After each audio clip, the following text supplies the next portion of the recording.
kepemimpinan Jabarut, alam Jabarut tersebut, agar hatinya tidak, nafsunya tidak liar. Hatta dhallat wa khashi'at. Akhirnya dia merasa hina, merasa khusyuk. Merasa hina dan mendapatkan kekhusyuan. Nah, itu dia sampai kepada maqam yang pertama, maqam malakil Jabarut, mulkil Jabarut.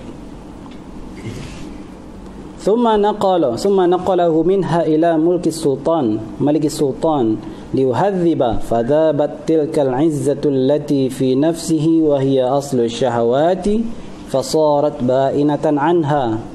Itu maqam kedua. Kemudian Allah pindahkan dia dari mulkil Jabarut ila mulki sultan, naikkan lagi ke mulki sultan.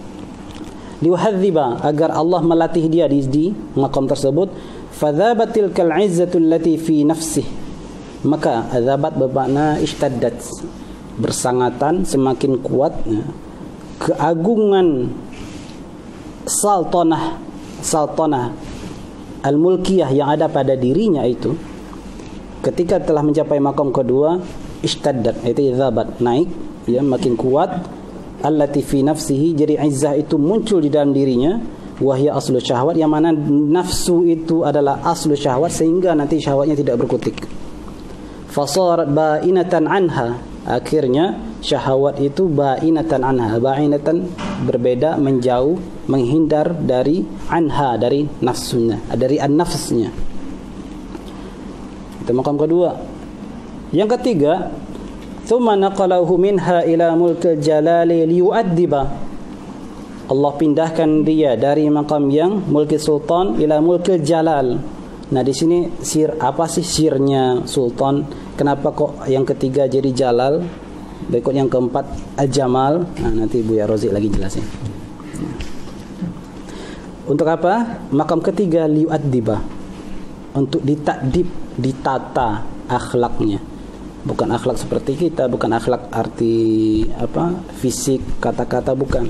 Akhlak ruhani, akhlak ruhaninya. Maqam keempat, thumma naqalahu minha ila mulkil jamali liyunaqqiya.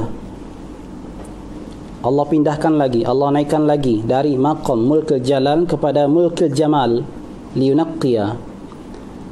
Karena muqtadanya al-jamal itu harus ditanqiyah. Ketika dia sampai pada posisi al-jamal, indah, maka seorang itu harus ditanqiyah. Maka kelazimannya itu dia harus jamal juga, maka ditanqiyah, dibersihkan juga agar setara dengan jamaliyah. Yang kelima, thumma ila mulkil azamati liyutahhira. Kemudian dari maqam mulkil jamal ila mulkil azamah, kerajaan keagungan Allah Subhanahu wa taala, liyutahhira, Allah bersihkan atau tathhirkan. Nah, beda antara tanqiyah dengan tahthir. Tathhir itu lebih mendalam, kelanjutan dari tanqiyah. Kalau misalnya ini air, ya, air kita pengen bersihin dari najis. Kalau hanya kotoran di wadah, itu hanya tanqiyah. Tapi kalau udah ada kotoran di dalamnya, di zatnya, itu tathhir, proses tathhir, lebih dalamnya lagi. Yang keenam, thumma ila mulkil haibati liyuzakkiya. Kemudian dipindahkan dari maqam azamah kepada mulkil haibah liyuzakkiya, agar pada maqam itu Allah tazkiyah dia, Allah tazkiyah dirinya. Jadi sebetulnya pemilihan kata-kata dalam kitab tasawuf, kitab al-hikam seperti kitab ini memang menunjukkan kekayaan bahasa Arab gitu. Kalau dalam bahasa Indonesia mungkin kita nggak bisa bedain. Yunaqqiya, yutahhira, yuzakkiya, membersihkan, selesai, bersihkan, bersih. Tapi bahasa Arab nggak seperti itu. Itulah kekayaannya bahasa Arab. Tingkatannya. Mungkin kalau pengen dibandingin mungkin sama bahasa Jawa ya, tandingannya Ustaz ya. Tandingannya bahasa Jawa ya. Masuk kromo. Ya. Thumma masuk maqam ke-7. Dari maqam mulkil haibah, thumma ila mulkir rahmah liwassi'ah. Jadi ke makam yang ke-6 tadi dia menuju kepada mulkil haibah, liyuzakkiya, pada maqam haibah itu Allah bersihkan. Qad aflaha man tazakka. Thumma ila mulkir rahmah. Mulkir rahmah liwassi'a, Allah lapangkan bagi dia segala urusannya. Allah lapangkan kalbunya, Allah lapangkan, tidak ada kegelisahan lagi. Lepas, damai. Thumma ila mulkil baha liyurabbiya. Kemudian pindah pula naik ke mulkil baha. Al-baha sebuah kebanggaan, posisi yang sudah mentereng fi alamihi, di alamnya. Liyurabbiya, di situ Allah tarbiyah. Karena tadi sudah bersih, sudah tanqiyah, sudah tathir, sudah tanqiyah, tathir, tazkiyah, kemudian mendapatkan tausi', kemudian ditarbiyah, ditata dia. Kesulitan bahasa kita untuk menjelaskannya. Thumma ila mulkil bahjah. Al-bahjah ini al-hasanah. Al-bahjah sebuah kebaikan ya. At-tayyibah, al-bahjah, al-hasanah, keindahan. Liyatiba, agar dia bisa bagus, wangi, indah. Thumma ila mulkil fardaniyah liufarrida, ini dia. Thumma ila mulkil fardaniyah liufarrida atau liyafruda. Kemudian yang terakhir, dia sampai kepada mulkil fardaniyah, keesaan, liufarrida. Fal-lutfu yufarriduhu war-rahmah tajma'uhu.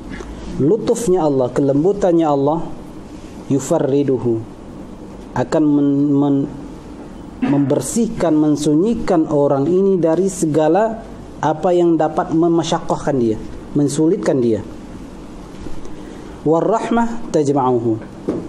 Rahmahnya Allah akan menghimpunkan dia. Gimana itu? Apa yang dihimpunkan? Bahasa beliau Masya Allah. Wal mahabbah tuqarribuhu. Mahabbah Allah dapat mendekatkan dia menuju Allah. Wa syauqu yurnih. Rasa rindu akan mendekatkan dia kepada Allah. Thumma yuhmiluhu. Setelah itu Allah biarkan. Bahasa mereka ya. Bahasa itu, bahasa fi alami. Biarkan bahasa kita dicuekin. Enggak, bukan gitu. Biarkan, udah dia nih hambanya udah tanqiyah, udah bersih, udah mutahhar, udah mutayyab, udah munaqqa, udah muzakka, sudah muwassa', sudah murabba, apalagi habis. Summa yuhmiluhu, Allah lepaskan dia. Kenapa? Karena basarahu, sudah basarnya Allah, sam'ahu, sam'anya Allah, yadahu, yadullah allati yabtushu biha, wa rijlahu allati tamshi biha. Sudah melekat pada dirinya, sehingga sudah Allah yuhmiluhu.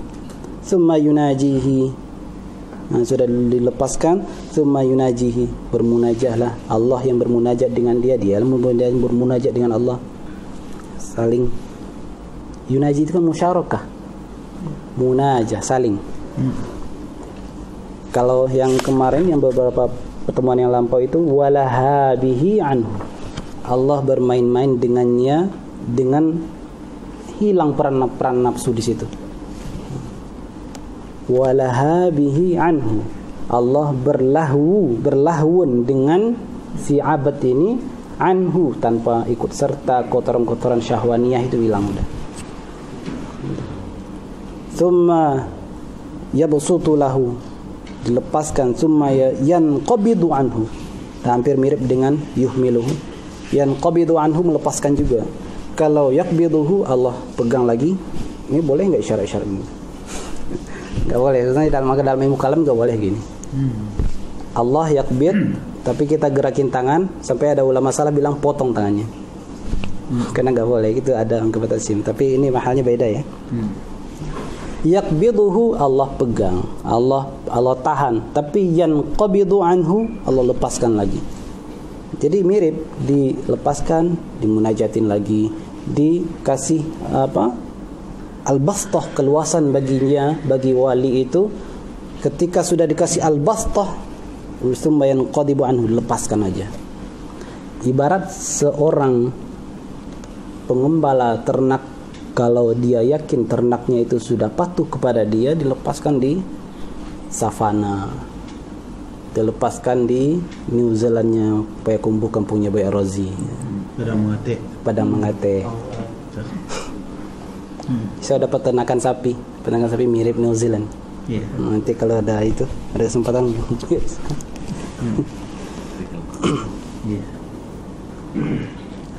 Kemudian fa'ina ma sara fa huwa fi qabdati. Nah, meskipun Allah lepaskan dia, yanqabidu anhu, dia sudah lepas.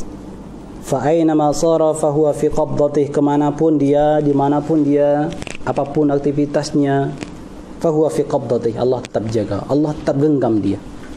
Jadi qabdahnya bukan qabdah mutlaqah, qabdah hilang enggak, tapi qabdah karena awsafullah ada pada dirinya. Nah, itulah penjelasan lebih jauh dari ayat hadis kursi yang sering kita baca, yang sering kita dengar.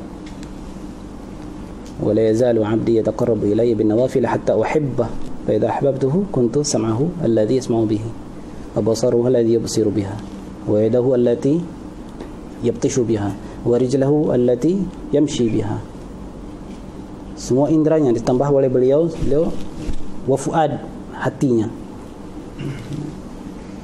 Apalagi kalau sudah lekat penjagaan Allah, bahkan sifat-sifat yang ada pada dirinya sudah Allah nisbahkan sifat itu kepada zatnya sendiri, apalagi udah fi qabdatihi, udah. Nah, itulah di luar nalar ya, di luar nalar, yang mana mutakallimun ahlul kalam enggak bisa tembus di situ, kecuali kalau mereka melepaskan libasul kalami. Fa'ina sara fahuwa fi qabdatih, kemanapun dia pergi dia berada dalam genggaman Allah. Wa aminun min umanaih, dia adalah orang kepercayaan di antara kepercayaan Allah. Mau dilepaskan biarkan saja.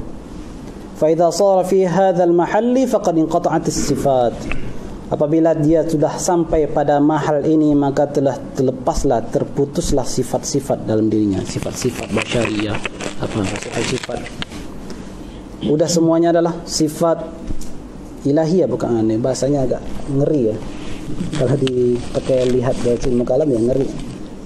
Allah betul yang jaga dia, selesai sudah. Inqatis sifat wa inqata'al kalam wal ibarat, enggak bisa diungkapkan lagi makam itu. Miskin ibarat kita, mau bahasa apapun miskin. Bahkan beliau menggunakan bahasa Arab, yang tahu keistimewaan bahasa Arab, beliau sudah bilang inqata'al kalamu wal ibarat fa hadza muntahal uquli wal qulub, inilah ujung dari kemampuan akal untuk menganalisanya. Habis sudah. Qala lahu qail, tapi begini Bapak-bapak, rekan-rekan semuanya, kok pembahasan seperti ini gitu. Ini pembahasan kewalian ya. Kita kan bukan wali, masih minimal wali amah lah. Wali amah. Al-mu'min itu wali Allah. Termasuk wali kelas, mungkin ada wali kelas. Jadi meskipun kita bukan al-wali al-maqsud fi hadzal kitab, meskipun kita bukan wali yang masuk dalam kitab ini, tapi kita bisa terhibur dengan dari istilah wali itu, ada masdarnya adalah wilayah. Jadi wali itu ada membahasakan dengan habibullah, kekasih Allah. Apabila ada istilah kekasih Allah, berarti di situ ada mahabbah. Ada kekasih, ada yang dikasihi, berarti antara keduanya ada mahabbah, ada alaqatul mahabbah, hubungan mahabbah. Ketika berbicara cinta, berbicara mahabbah, insyaallah kita bisa ngambil peran di situ. Setitik, dua titik, tiga titik, insyaallah kita memperoleh qit'atain quta' minal mahabbah alladhi bainal wali wa wallah. Jadi jangan merasa pesimis ketika yang dibaca adalah kitab seperti ini. Memang sebetulnya pesimis juga awal-awalnya, kok kitab seperti ini gitu ya, membicarakan makam orang kita jauh sekali. Tapi yang menghibur kita itu adalah ketika berbicara wilayah, berarti kita sedang bicara mahabbah. Ya. Hatta uhibbah, kata Allah Ta'ala. Kan nawafil itu tidak cuma salat rawatib aja. Nawafil itu tidak cuma salat rawatib, salat tahiyatul masjid, tidak hanya puasa Senin Kamis. Tabassumuka fi wajhi akhika sadaqah. Dari tadi saya perhatikan tuh banyak tuh saling senyum entar Ustaz. Itu udah sedekah semua nawafil itu. Nah kan? Nah. Ada nawafil. Ada nawafil. Berjalan ke sini ikhlas niat apa man salaka tariqan yaltamisu fihi ilman sahhalallahu lahu tariqan ilal jannah. Niat kita ke sini nanti tadi menuntut ilmu, siapa menuntut ilmu di sini? Dengan niat untuk menuntut ilmu, sahalallahu lahu tariqan ila jannah. Semoga Allah mudahkan jalan ke surga. Itu nawafil. Pekerjaan kita ini nawafil. Meskipun ada tidak konsisten salat tahiyatul masjid, tidak konsisten salat rawatib, tidak konsisten puasa Senin Kamis, tapi talabul ilminya konsisten, insyaallah Allahu yuhibbuna insyaallah. Insyaallah, amin. Jadi tidak hanya satu pintu menuju Tuhan, itu bahasa itunya. Bahasa Ustaz Eka nya. Ya Ustaz ya.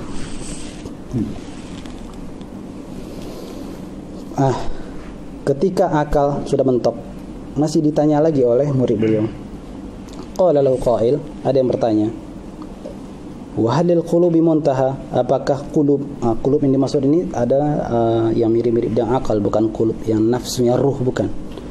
Fa halil qulubi muntaha, fa inna nasan yaquluna innahu la muntaha lil qulubi li'anna al quluba tasiru ila ma la muntaha lahu. Ada yang bertanya, apakah qulub itu ada ujungnya? Fa inna nasan, ada orang mengatakan, banyak orang mengatakan, innahu la muntaha lil qulub, hati itu tidak ada intihanya, tidak ada habisnya, tidak ada ujungnya. Kenapa? Li'anna al quluba, karena hati, qulub itu selalu berjalan ila ma la muntaha lahu, kepada suatu tempat posisi yang tidak ada ujungnya. Lanjut penanya, fakullu waliyin yaz'umu annahu qad intaha ila maqamin la yataqaddamuhu ahadun fahuwa mukhti. Setiap wali yang mengatakan bahwa dia telah habis ke suatu maqam yang tidak pernah dilalui oleh seseorang, maka dia adalah mukhti. Wa min aina yablughu ahadun 'azamatallah hatta yakuna lil qulubi muntaha? Dari manakah seseorang bisa sampai kepada keagungan Allah Ta'ala sampai bisa dikatakan hati itu bisa ada ujungnya? Beliau mengkritik. Jadi ungkapan gurunya, fahadha muntahal uqul wa qulub. Jawaban beliau beda. Qala bihaqqin aqulu lak hadha qawlu ahmaq. Aku katakan sejujurnya, ini adalah qawlu ahmaq, perkataan orang yang betul-betul tidak memahami maqam ini. Siapa orangnya? Sahibi kalam wa maqais, yatafakkaru fi nafsihi bi asya' yatawahhamuha, itu yatawahhamuha thumma yaqisuha min tilqa'i nafsi. Naqad intiqad 'alal mutakallimin, dia memikirkan fi nafsi bi asya' yatawahhama, memikir apa-apa yang dia wahamkan dalam dirinya. Thumma yaqisuha min tilqa'i nafsi, kemudian diberikan analogi, lalu menyusun premis, lalu muncullah teori, disampaikan. Itu ada ujungnya. Nah, itu kata beliau, ke orang yang sudah terjarak di situ sudah masuk kepada maqam ahmaq. Masyaallah. Jadi kita kalau yakin para ulama-ulama salaf dahulu yang mengkritik kalam itu mereka adalah para aulia Allah, maka di makam inilah beliau berkata. Kita dengar kritikan para imam-imam dahulu, bahkan Imam Ghazali sendiri mengkritik kalam. Pada makam apa beliau berkata ini? Pada makam udah sampai kepada ini. Jadi bukan makamnya teman-teman kita yang belum pernah sampai ke makam ini tiba-tiba dia mengkritik kalam. Ibaratnya dia berada di bawah, kalam ada di sini, dia mengkritik dari atas, dari bawah ke atas. Sementara para ulama mengkritik kalam itu sudah melewati ini sampai ke atas. Mengkritik bukan berarti dia benci, bukan berhenti. Para ulama itu bukan berarti benci dengan kalam, tapi merasa ibarat mutakallim itu menghabiskan umur. Jadi istilahnya ungkapannya Syekh Anas Syarfawi. Syekh Anas Syarfawi pernah mengungkapkan Syarfawi, beliau masih hidup, dari Syam, dosen di Cianjur ya, dosen di Cianjur. Kenapa kok Imam Ghazali meninggalkan kalam gitu? Pertanyaan masyarakat banyak seperti itu. Beliau jawab menolak kalam. Pertanyaan menolak kalam. Imam Syekh Syarfawi bilang Imam Ghazali bukan menolak kalam. Ketika beliau mengungkapkan kata-kata yang sudah merasuk ke wilayah-wilayah qalbu, dan seakan beliau mengkritik kalam, kata Syekh Syarfawi, Imam Ghazali itu bukan membenci kalam, tapi menyayangkan kenapa enggak dari dulu saya seperti ini. Kenapa enggak dari dulu saya sampai kepada makam yang nyaman ini loh. Enak dengan tasawuf itu. Nah, makanya beliau kritik kalam. Jadi mengkritik kalam itu mengkritik orang-orang kenapa kok masih stagnan di sana gitu. Nah, disitulah para ulama-ulama, Imam Syafi'i pun mengkritik kalam. Diriwayatkan Imam Ibnu Asyakir dalam Tabyin Kadzib Muftari. Jadi tidak sama dengan kita mengkritik kalam. Kita ada asas-asasnya, asas al-ghadab, asas kebencian terhadap kalam. Tapi para ulama-ulama tersebut mengkritik kalam itu kalau seseorang malah stagnan di situ, tidak menaikkannya kepada darajatil ulia, maka kalamnya itu ya kalamnya kalam fadhi gitu. Fa uhaddziruka an tusghiya ilaihi fa innahu yantiqu an lisani syayatin. Itu kritikan beliau kepada mutakallimin. Wa ana asifu laka hadzal baba li ta'rifa awaraha insyaallah taala. Jadi memang kalam itu memang nikmat sebetulnya. Sebetulnya ilmu kalam itu nikmat. Saya dulu masih waktu S1 itu buku yang dibaca itu buku kalam. Ditambah lagi ada asupan-asupan Ibnu Ar-Razi.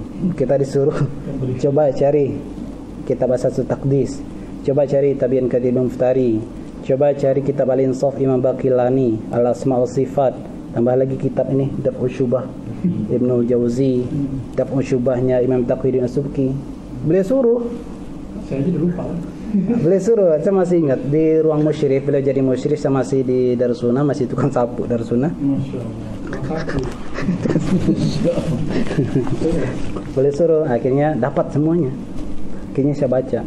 Kecanduan dengan kalam. Itu tahun 2008, 2009, 2010 kecanduan dengan kalam, sampai-sampai saking mengalirnya kalam di otak kita pas nulis skripsi itu 20 hari selesai itu nggak banyak terlalu melihat kitab.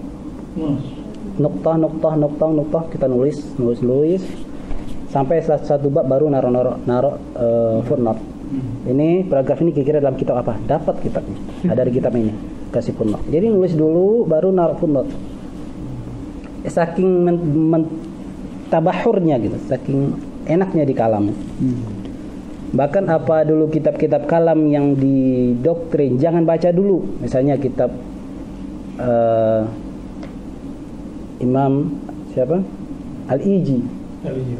Itu kan Al-Mawqif Al-Iji. Dulu doktrinnya bagi kalangan-kalangan santri-santri pengkaji ilmu kalam, bagi sebagian mereka jangan dulu baca kitab ini kalau belum baca Bukhari Rabahiyah, belum baca Ummul Barahin, belum baca Sanusiyah Sughra Al-Kubra. Tuntasin dulu baru nanti baca Al-Iji. Enggak boleh. Kalau saya enggak, karena berani aja bacanya. Kalau orang ada di perpus kok baca. Siapa yang ngelarang? Akhirnya saya baca. Akhirnya memang terjadilah munaqasyah dengan ashab minas salafin, sampai ribuan komentar, 2 hari 2 malam, sampai akhirnya ditantang ketemu, saya datengin. Ayo ketemu ke Barokah, masjid di Sunda Kelapa, di Al-Barkah di Gajah Mada, tempat kajiannya Ustaz Abdul Hakim Abdad. Saya datangi. Ada lagi yang ngajak ketemu. Ya udah, antum besok datang ke PP Muhammadiyah di Menteng, dakwah Muhammadiyah. Oke, Bapak, besok saya cuma di situ. Tunggu, saya pakai baju ini, saya pakai celana ini, peci hitam, sendal ini, saya pakai motor hijau. Besok saya jumatin itu dia nggak datang. Akhirnya selfie di gedung Muhammadiyah. Selfie. Itu maksudnya. Jadi syahwah kalamiah itu bahaya kalau kita stagnan di situ. Jadi kalamiah itu kalau kita tidak dibimbing oleh bab tasawuf itu mau nerekam orang. Mau nerekam orang, tapi memang itu penting. Al-kalam itu silah, senjata. Tergantung siapa lawannya, Itu jadi dengan kalam. Kalau tipe lawannya itu ya bisa dihadapi dengan kalam, ya dengan kalam. Kan itu dilakukan juga oleh para sahabat. Sayyidina Abdullah bin Abbas juga mendatangi Khawarij. Jadi kalau ada kalangan salafi sekarang mengatakan, oh nggak boleh jidal, nggak boleh mujalasah dengan ahlul bid'ah, nggak boleh mudzakarah dengan mereka, itu justru itu yukhalifus sunnah. Padahal ayat jelas, padahal ayat Al-Quran jelas mengatakan wajadilhum billati hiya ahsan. Apa itu maksudnya? Artinya ketemu. Wajadilhum ketemu, mujalasah. Ditambah lagi dengan kasusnya Sayyidina Ibnu Abbas mendatangi Khawarij. Itu artinya apa? Mujalasah kan? Nah, kalau sebagian mereka mengatakan nggak boleh, itu mungkin bahasa lain dari nggak mau, bahasa lain dari atau kira begitu Ibu ya. Jadi al-kalam silah tergantung siapa lawannya. Tapi kalau lawannya sekarang ada di dalam diri kita sendiri, siapa yang bisa ngelawan? Kalau bukan tasawuf, nggak bisa kalam di sini.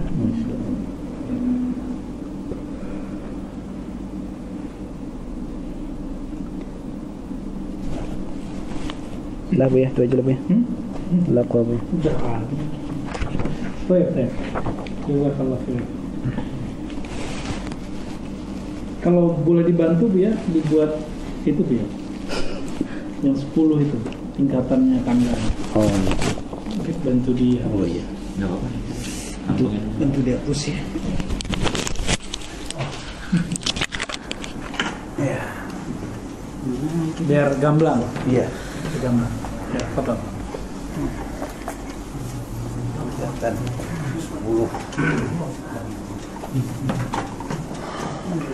10 tahapan yang mesti dilalui oleh seorang walinya. Foto.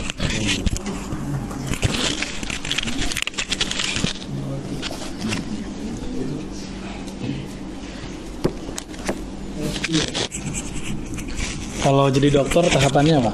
SD dulu ya kan? iya. SD, SMP, SMA, S1, S2, S3. Dokter Isnaini. Dokter Aldomi. Ini kabar baik nih.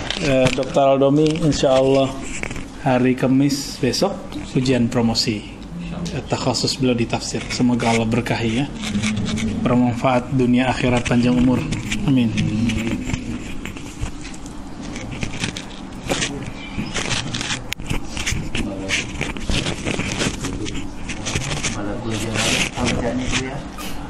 Nanti kita bacain.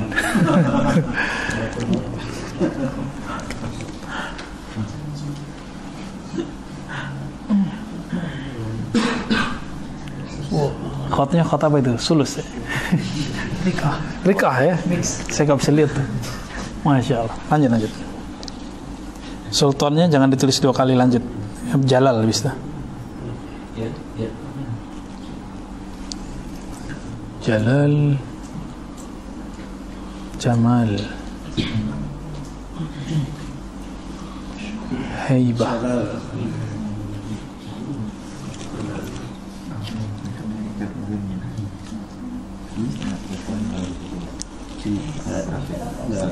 Oke, sembari dibuat oleh Buya Asfi. Bismillahirrahmanirrahim. Alhamdulillahirabbil wassalatu wassalamu ala sayyidil mursalin sayyidil awwalin wal akhirin wa ala alihi subhanahu. Allahumma ya ahad salli ala Ahmad wa ala ali Muhammad wa ala al-mahdi khalifatillahi ahad. Ayuhal ikhwah, tadi sudah dihantarkan oleh Buya Asfi hafizahullah. Biasanya hafizahullah itu kan untuk Ustadz seberang kan, Buya Zulfikar hafizahullah ya, mantan soalnya ya. Sekarang itu sebenarnya untuk orang yang hidup, hafizahullah. Jadi itu bukan ciri khas satu kelompok ya, jadi siapa aja ya hafizahullah. Kalau dia seorang seorang yang bahkan sahabat kita yang masih hidup, kita boleh katakan hafizahullah. Baik.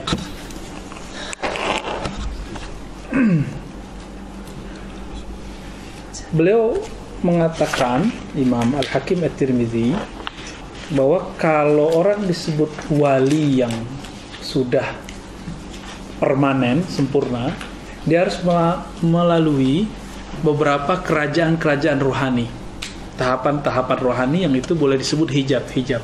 Jadi biar gampang, ini yang disebut hijab. Minimal ada 10 hijab.